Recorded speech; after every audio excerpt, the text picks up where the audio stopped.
諗住用永續合約賺錢？首先你要識用槓桿。Binance 最高有120能倍槓桿，但記住高槓桿高風險，一唔小心就會爆倉，小心選擇適合自己嘅槓桿倍數啦。Binance 有兩種槓桿模式，全倉同續倉。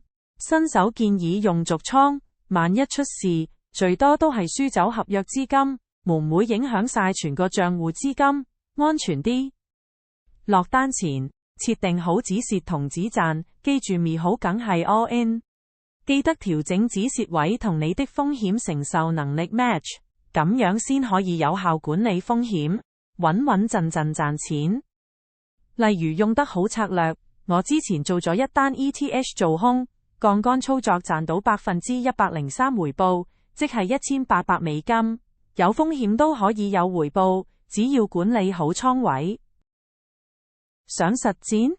即刻落 Binance App 註冊，開返個戶口，加埋我哋嘅專屬推廣碼，即有20%手續費回贈，賺錢之餘慳多啲。